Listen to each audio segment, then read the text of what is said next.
rather than me entering a room and thinking, are people gonna like me? What if they don't like me? Will I be liked? I now enter a room and I'm trying to reframe that thinking of like, do I like them? So I just checked into my hotel in San Diego. I'm here for Sony's Camera Camp. It's Sony's annual brand event where they invite creators from different niches, different spaces. So for example, there were creators in fashion, in beauty, in tech review, in travel, in business, in so many different categories on the internet. Prior to my sabbatical, I would go to a lot of businessy events, and a lot of that was like masterminds. A lot of times I was speaking or expected to speak. So when Sony approached me and told me about this event where I'm not expected to have a strategy ready to share with people, I'm not expected to even create content really, like there's no contract signed, it's just them wanting creators to have a good time, meet other creators, and learn more about Sony cameras. It was like an absolute yes for me. And then leading up to the event, I started getting crazy imposter syndrome, mainly because they sent this email and they were talking about like, yeah, we're gonna have all the Sony gear here, have your best video ideas ready. And I was like, oh my God. And I completely felt like a fraud because in my mind, I'm like, oh my gosh, I don't even know how to use a lot of the gear. But luckily, my friend Katie, I texted her and I was like, I'm feeling very imposter syndrome-y. I don't know anything about cameras. And she's like, don't worry, girl. This year, they're inviting lifestyle creators and creators in different niches because they want to show that the average creator would know how to use them. And that made me feel infinitely so much better. And so leading up to the event, I was like, it's not that I'm not good enough for using Sony cameras.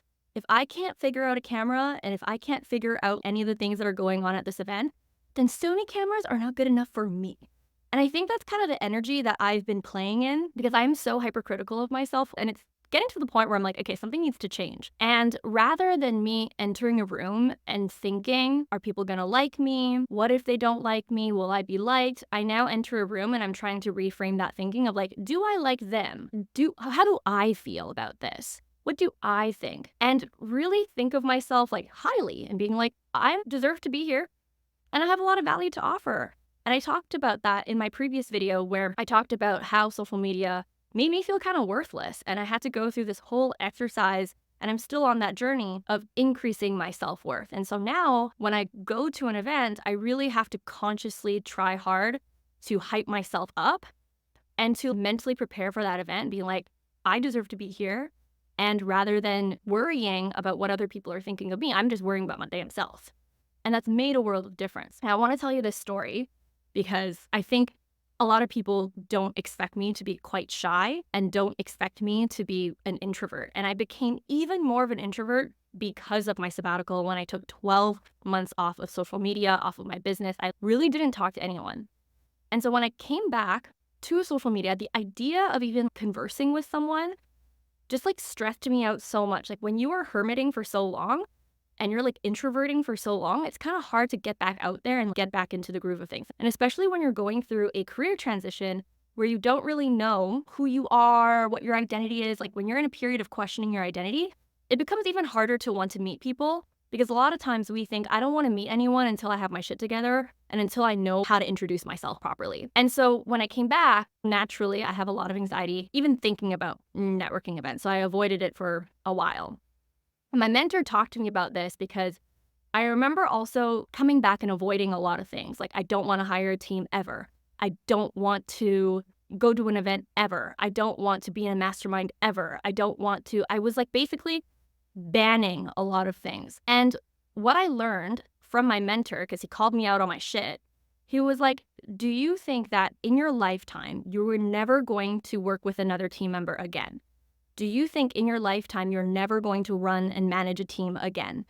And behind the scenes at the same time, me and my fiance, Leon, we're actually building another business. Of course, in the future, I'm going to have to run a team and lead. And so by me avoiding not working with team members, not having people on my team, I'm never going to build the skill of leadership. Just because you remove something from your life doesn't mean you actually build the skill to overcome it. And that was almost the same with social media, where I took social media away from my life for a year. I came back thinking, oh, I can handle social media because, I lived life without social media and now I know my boundaries. But the moment I came back, it was so overwhelming for me and I went back to my old patterns because I actually never increased my capacity for social media. And now this year I'm doing that.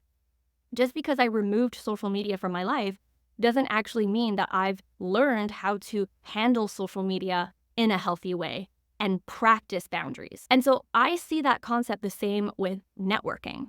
Just because I avoid going to events, I avoid speaking on a stage, I avoid being interviewed on someone's podcast, I will never overcome that fear of speaking.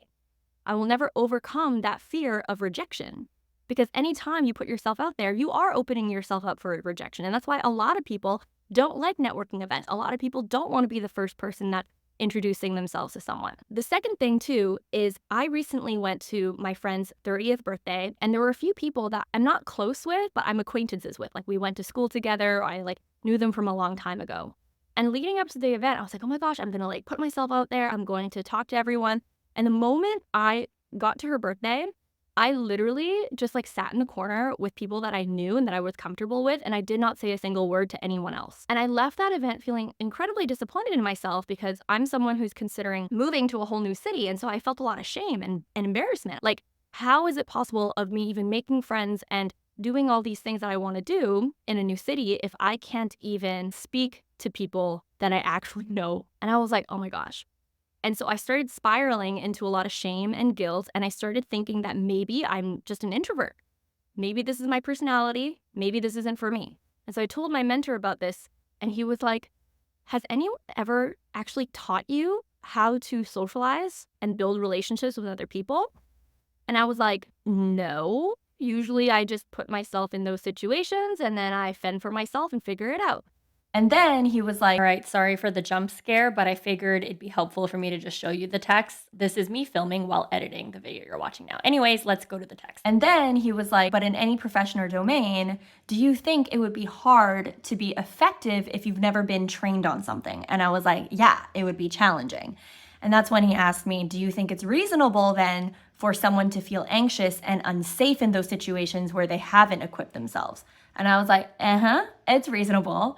And then he asked me, do you think that once you have the tools to deal with these environments that you're thrown into, that you would feel less anxious? And I was like, yes, if I had the tools and I had some sort of blueprint on how to handle these situations that give me anxiety, I probably wouldn't feel anxious anymore. I had this aha moment where I realized that this isn't a personality trait. This isn't the fact that I'm an introvert and this is just who I am. This is just a skill that I lack.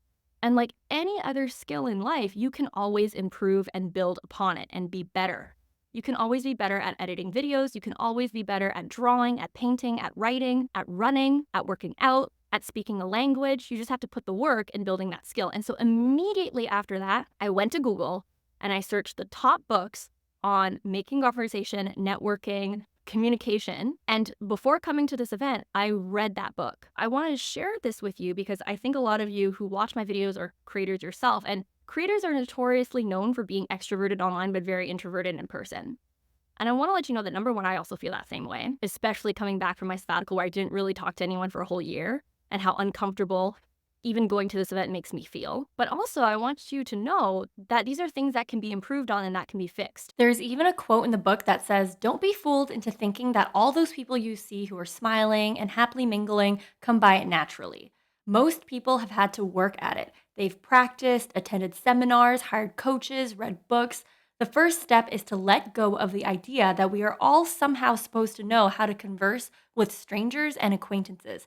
It's simply not true. We are not taught how to do it. The moment that I finished reading that simple book on small talk, I just read it on the plane. I started chatting up my chauffeur. I started chatting up my other Uber driver. The moment I checked in, I saw a few creators. I immediately chatted them up. And it took conscious effort to actually do that. But it's because I'm slowly learning the skill, and like anything that you learn in a course or a book or whatever, I started applying the things that I learned, and already the event hasn't even started and I feel pretty good about it. And not only this, on the plane, I started literally listing out a bunch of combo starters that I could have with each creator. I don't know if you guys can see it. All this to say, making conversation with other people and building connection and putting yourself out there, you can choose to spend the rest of your life assuming that that's just something that you lack, that other people have. They have that it factor, but you don't. And you can spend the rest of your life avoiding putting yourself in those situations. But what you're actually doing is you're never learning to improve on that specific skill. And sometimes you need to learn how to build your capacity up to do those things and to become the person that you want to become. But anyways, that is my spiel of the day. And by the way, if you want more lessons from my experience of going to this event, then make sure you click the link in my description box and comment section below. I wrote a full-blown newsletter about it. When it comes to something that I'm personally trying to overcome and what I'm doing about it, and I hope that it inspires you to do the same. Anyways, do something fearless today, and I will see you in my next video.